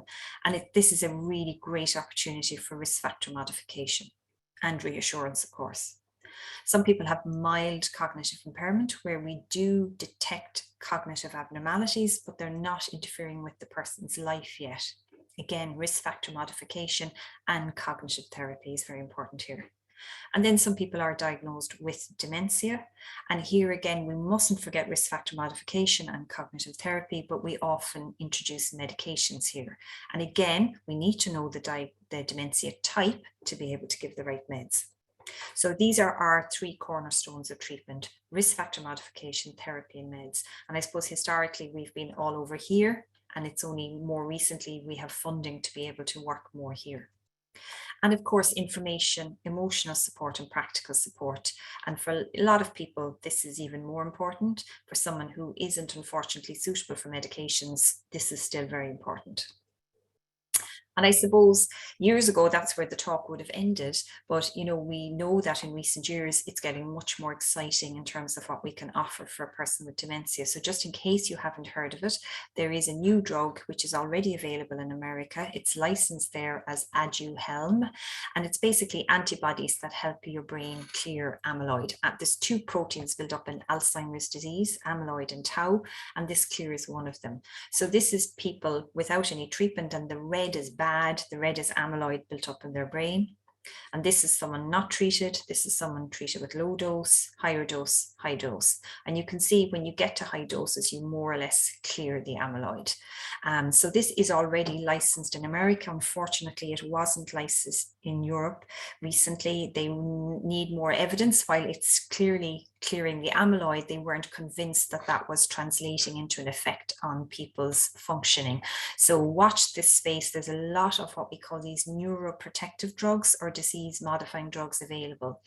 And again, this is going to make it so important that anyone worried about their memory is diagnosed, because they may be eligible for one of these drugs. So I wanted to move on just for the last few minutes to let you know, I suppose this has been us targeting people seeking attention and risk factor modification. And I suppose what I want to mention is we do have much more investment now in memory services. So by the end of this year, we'll have 9 new memory services throughout the country, and we'll have 4 regional specialist memory clinics where there will be a range of disciplines available to work together to make sure someone gets an accurate diagnosis and also post-diagnostic support. So it all kind of has to go together. But I did want to focus a little bit on awareness raising and the particular example of the Understand Together campaign. So Dementia Understand Together was set up so that there would be an Ireland that embraces and includes people living with dementia and displays solidarity with them and their loved ones. And so the idea was that there was going to be better awareness and understanding, and it would inspire individuals, businesses, and service providers to take action. And so there has been a national campaign to raise awareness, to get people talking about dementia, and then in more latter stages to get businesses and GAA clubs and golf clubs and social groups to start to say, if somebody using your service or part of your group develops dementia, can they continue to be part of it, and what do they need to stay part of it? So it brings together this idea of community activation, which is this idea of a social movement where people, it's not healthcare, it's not the government, it's people on the ground are making a change. So for anyone, their interaction with healthcare is only a very small part of their life. So it's your day-to-day life, it's your local shop, it's your local bridge club or whatever. That's what's really important to you. So the idea is it's a shared vision, it's a social movement, there's national stakeholders. So this is the Dementia Office and the Understand Together campaign. The likes of Boots Pharmacy at national level have taken this on board, Dublin Bus, so there's national stakeholders. but there's community champions and individuals. And, you know, these are really important. So it's a person in the local GAA club saying, you know what, I've realized it's very hard to find the toilets at the local GAA pitch. Let's put up better signage. It can be something as small as that. So before this started, there was a lot of interaction with people living with dementia and their families about what did they need to be able to continue to live well in their community. And there was 4 kind of key messages: that people with dementia are understood, respected and valued, that they can stay socially connected and actively engaged in community life. And remember, this will actually help slow the progression of their dementia, that local businesses and amenities were responsive to their needs, and the built environment was accessible. And so there's kind of 6 key messages that this campaign has developed for people. And I think, you know, no matter what disease you're thinking about, a lot of these will resonate. See the person, not the dementia. Let's start talking about dementia. Let's not whisper about it and hide it. It is a disease. Get over ourselves, kind of thing. Stay in touch. We know a lot of people pull away from a person once they've been diagnosed with dementia in case they say the wrong thing or do the wrong thing. Just ask the person, how can you help them? Is it a lift they need? Is it someone to just help navigate an area? You know, what does the person need? Support the person to keep up their hobbies and interests, and make sure your service or space is easy to use. So there's a whole suite of resources that are available on the Dementia Pathways website, which look at, you know, like 10 tips for making your environment more dementia friendly, tips about signage, about color contrast. And actually these will work very well for a lot of people with neurological conditions, because a person with dementia may have problems with visual processing, with retaining information, but a person with poor vision will have similar deficits. And as I said, a lot of making, you know, we don't always want to talk about making places dementia friendly. We talk about universal design, where a person with any neurological condition or dementia can use a space. So what has been critical for success has been the support across public, private and voluntary sectors. So this idea of partners. So at last count, I think there was about 40 partners nationally. The national advertising campaign, where it was people with dementia on television, and most of you will have seen those, where people, you know, very kindly offered to be the face of dementia and talk about their experience of being diagnosed. And then this framework for activating campaign in local communities. And as I said, a lot of that has been very simple things like fact sheets and tips and tools and resources to help a person in a local community be the agent for change. So just as an example, for Brain Health Awareness Month in March, so this was kind of, there's a week, which is Brain Health Awareness Week, and there's a full month. There was the Health and Wellbeing and HSE, in partnership with Dementia Understand Together campaign, rolled out a range of activities to raise awareness, and particularly around risk factor reduction and seeking help. Now, there was dedicated funding for this, I have to say. Health and Wellbeing put together a chunk of money. So there was a partnership with the Today Show. So for 3 weeks in a row, there was a slot on dementia. One was on nutrition, and there was a cook, a chef, you know, cooked up some meals. There was an exercise session, and there was a GP. There was radio ads. The RT Guide had a 2-page spread, and there was a press release, and there was kind of what we call a partner pack. So we got our key messages together, and we produced them in Word documents, in slides, in logos, in hashtags, in bumper stickers, so that there was kind of a resource pack that anyone could then pass on the messages. So the results, you know, stand for themselves. There was, you know, nearly 2,000 impressions, 7,000 reactions, you know, a lot of even people downloading and saving documents. So, and a lot of engagement, you can see, particularly with posts, and then a lot of coverage in local and national media. And then I suppose just for anyone to, this is my last slide, who wants more information, who wants to recap on some of those risk factors I talked about, who'd like resources for your own disease group, and, you know, who'd like to adapt things, I want to point you to 3 different things. There's Hello Brain, which is an EU funded website. Now it is a little bit out of date, but I don't think a lot of the key messaging doesn't change. It's really easy to understand. There's some lovely little video clips and everything. So some of you remember Sabina Brennan, a psychologist who's been very involved with this. There's also the Understand Together campaign. So this is our website. It's a public facing website where there's information, and I just showed one screenshot here, which is about dementia. You click down and you can find out all about it, and risk factors, links to the Hello Brain website, service finders for local Alzheimer's clubs and things like that. And then there's the Dementia Pathways website, which is the website for healthcare professionals. And this includes a section I've shown you here on brain health risk reduction, where we have a fact sheet and we have slides that can be modified. So we're happy for anyone to download the slides and adapt them for your target audience. So we have slides for the public and we have slides to be used by healthcare professionals. So look, if you want any more information on the Understand Together campaign, Fiona Foley at alzheimers.ie is the project manager there. And I've put my email address because I am, even though I don't work for the National Dementia Office anymore, I've gone back into clinical practice. I'm still obviously an active researcher in the area of dementia, and I'm chairing the risk reduction group. So you may want to contact me directly about something. So I'm going to stop sharing there and I'll hand you back to Mags. Professor Timmons, thank you so much. And I suppose if you were, I don't think you were around for it, but we had a presentation just to open the World Brain Day webinar today from Dr. Orla Galvin from the European Federation of Neurological Associations. And she was talking about this global action plan for neurological disorders and epilepsy. So we really are at a seminal moment. And, you know, we've heard this before, but now it does really seem to be true that we are at this turning point in terms of neurological care. And the purpose, I suppose, of inviting you to this event today was really that, can we look at what's gone before? What are the exemplars in terms of campaigns for brain health? What can we learn from Understand Together?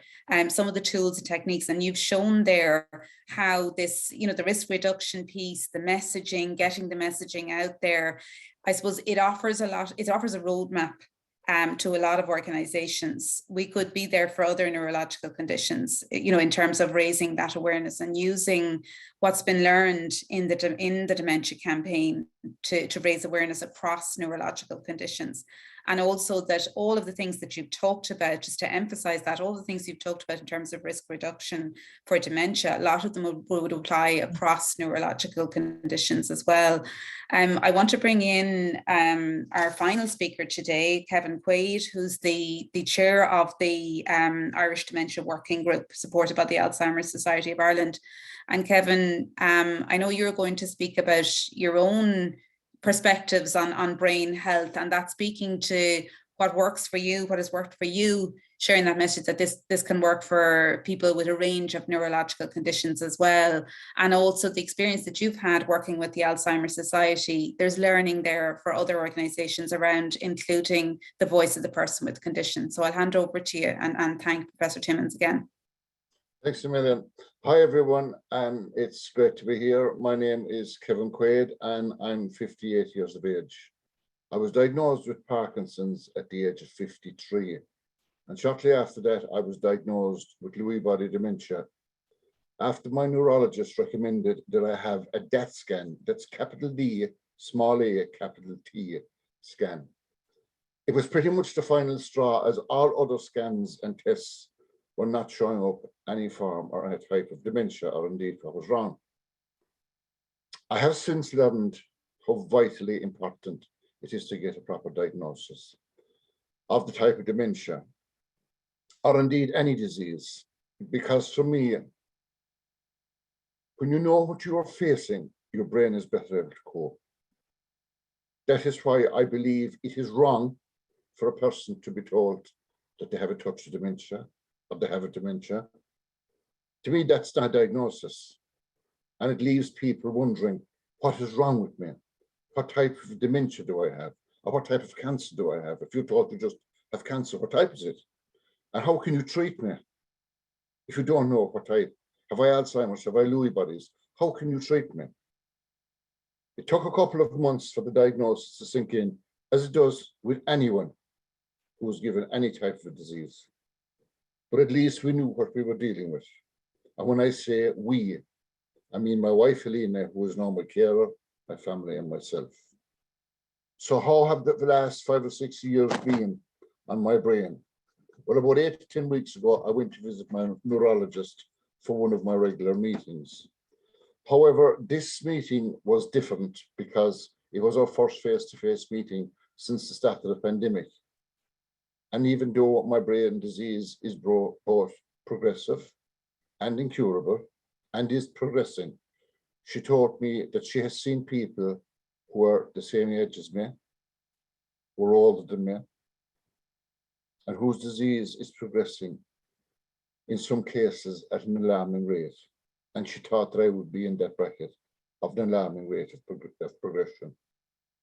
Instead, she told me that she had never seen anyone who was able to slow down the progression of my brain disease like I have done.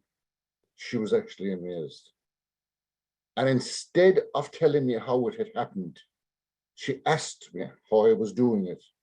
So I shared my story of becoming an advocate. A number of months after I got my diagnosis, my GP suggested that I meet with my dementia advisor, and she did advise me to join the Alzheimer Society of Ireland, which I did. I joined the Irish Dementia Working Group, and today I am chair of that working group. And then just over 2 years ago, I joined Alzheimer Europe as one of Ireland's representatives, and I became vice chair of that group. I'm one of the co-founders of the soon-to-be launched Lewy Body Ireland. I'm involved with Global Brain Health Institute, the Global Brain Health Institute, as well as Dementia Trials Ireland. I cannot begin to tell you the power of a working group. And I'm not talking about tokenistic work, but real work. And I have found that the voice of the person who has the brain disease is the most powerful voice you will ever hear. Each and every one of us are a lot stronger than we think. And when we all come together to share our ideas and say what we want and need, I can tell you, people listen. Policymakers, politicians, clinicians, they all listen. Just this week, we had our first face-to-face meeting of the Irish Dementia Working Group, and it was a mixture of existing members and new members, and we did some work on home care. And I can tell you it was a powerful meeting. And the ideas the new members brought was just incredible. This can and should happen for each and every organization here today. Following on from my diagnosis when I was 53, I could find no one else with my condition except one person who was in a care home facility. And the information and knowledge about Lewy body, it seemed very little. I became involved in different research projects, all the while keeping a daily journal of my days, my nights, my hallucinations, and how I was dealing with my brain disease. On one of my visits to my neurologist, one of her doctors was looking at my daily journal and asked me if I would consider writing a book, as it would be helpful to them in treating other patients, as I seemed to be doing well. The thought of a book seemed so out there, I just pretty much laughed it off at first. Then I said I would give it a go. After all, I wanted information about Lewy body dementia, and who better to get information from about something than a person who has it. No matter what you want in life, if you are unsure about it, you do research and you ask the expert. I soon realized that I was an expert in having the brain disease, and my wife is an expert in living with it. After all, I was the person with the disease and she was the one living with it.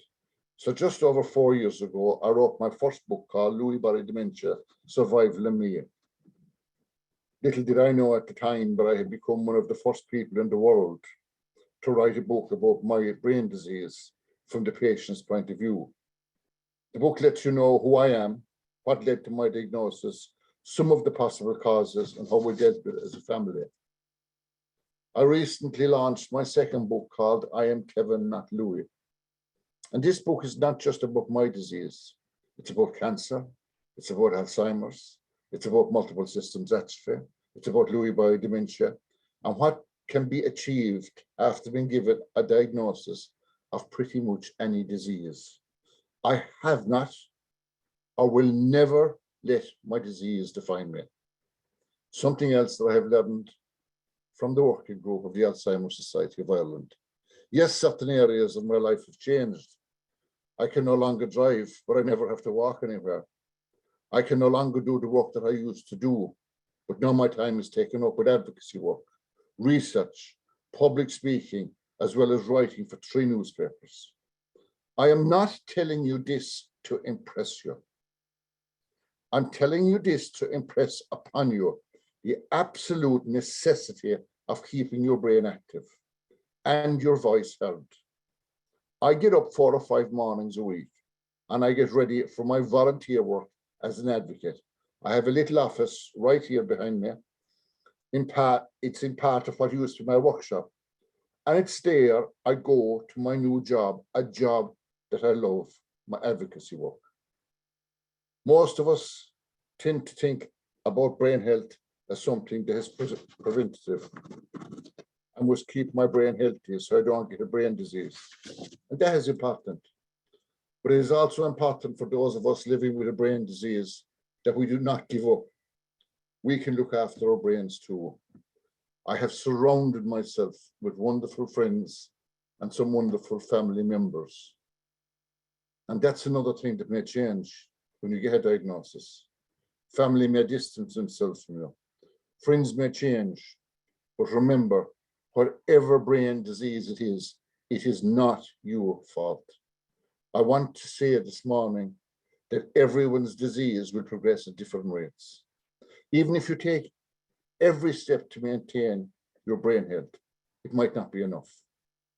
Please know that however your disease is progressing, you are a valuable member of your community. You have a right to be included, and never, ever blame yourself. I am involved in my local community and I love to go for my pint and meet up with my friends.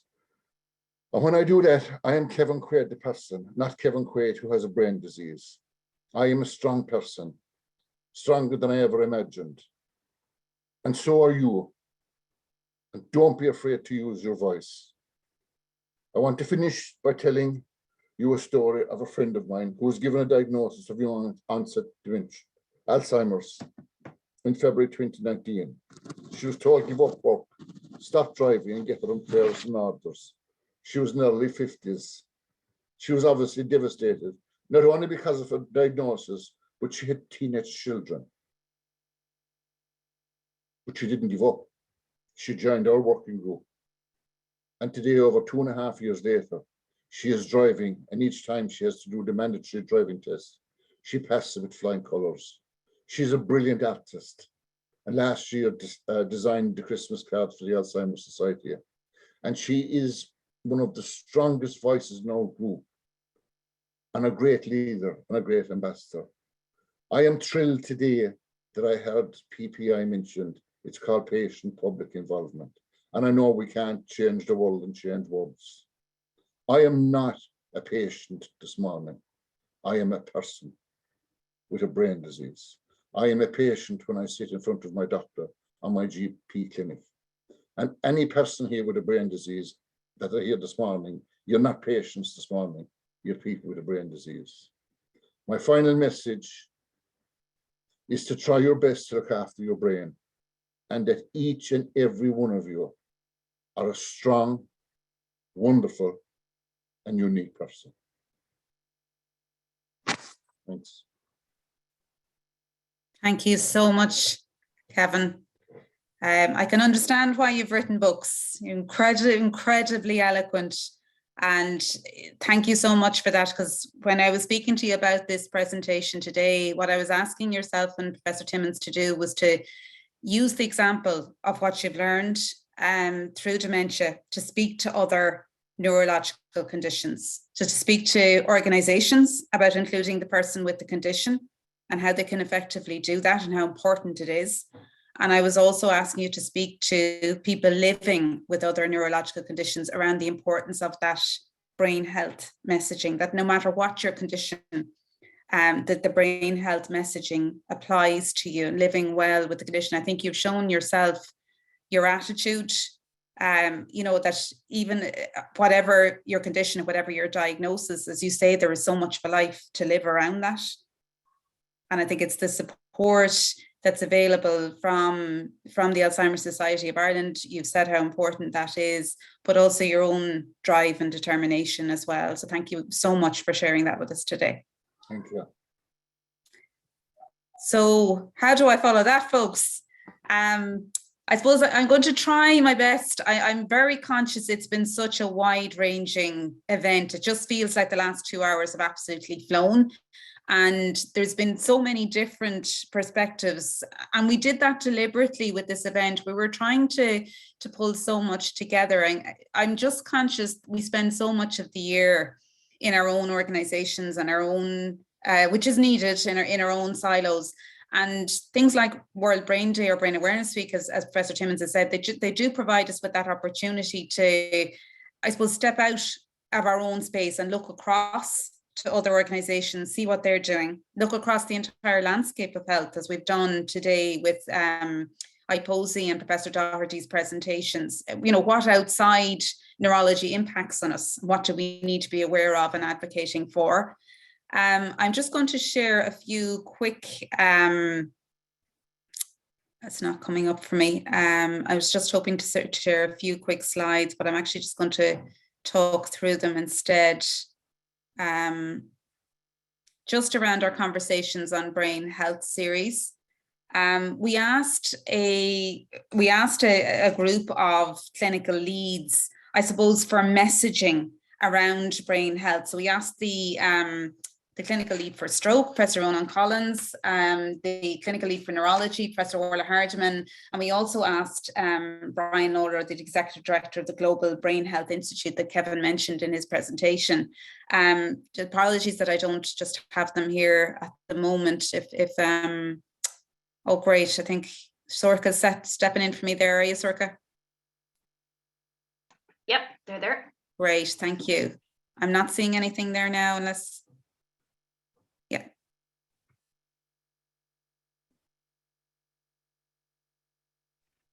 Great, thank you so much for that. Just not happening on my end for some reason. Okay, so the first theme, I suppose, from those recorded Zoom calls, which you'll see online, we posted some of them already, and we'll post them again over the next couple of days. We just asked some, as I say, some leaders in brain health for their perspectives. And the first area that we addressed was around prevention. And so some of the quotes that you can see here, as I say, from Professor Loader, Professors Hardiman and Collins, and just some of the things that came up around the issue of preventing, some of the themes that came up around the prevention of brain disorders.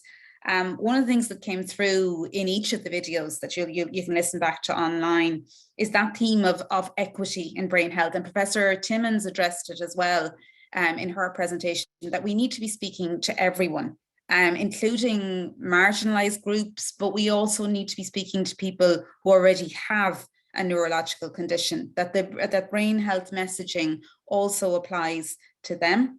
As Professor Collins quote there, we need to be focusing on younger people as well. We need to get this message earlier on in the life cycle, that people can do more to protect their brains. And as I say, people already living with a neurological condition, Kevin's example is so important in just how people can, as Kevin says, so there's so much of life to live, and to, you know, keep active, keep working, keep involved in your own communities. All of the messages that were promoted through the Understand Together campaign apply so much across other neurological conditions as well. And also that issue of secondary prevention, and particularly Professor Colin spoke about that in relation to stroke, that, you know, when a person has a neurological diagnosis, that importance of their future health and protecting their future health. With that, we shouldn't presume that because a person has one neurological condition that they aren't at risk for other health issues and indeed other neurological conditions. So just if I go to the next slide, then circa there around awareness.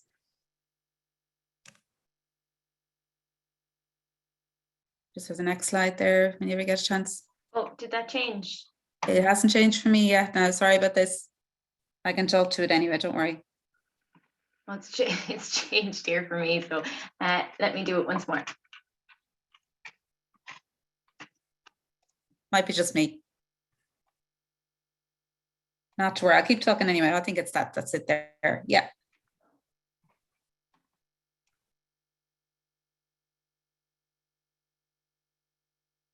Just give me 1 second. You're okay, sorry about this now.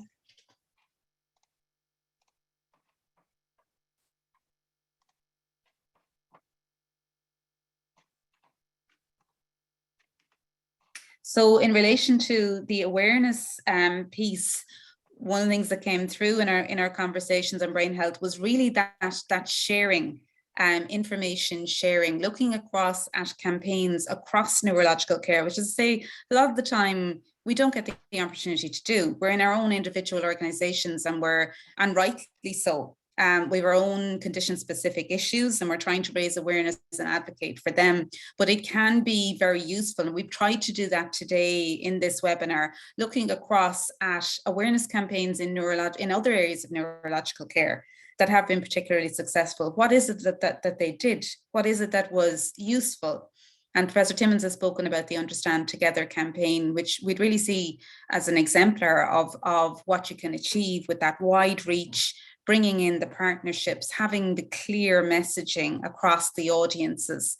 And Kevin has spoken about how his experience in the Alzheimer's Society of engaging the person with the condition as a spokesperson has been so effective. And I know that approach is taken across organizations, but certainly we can all learn from each other.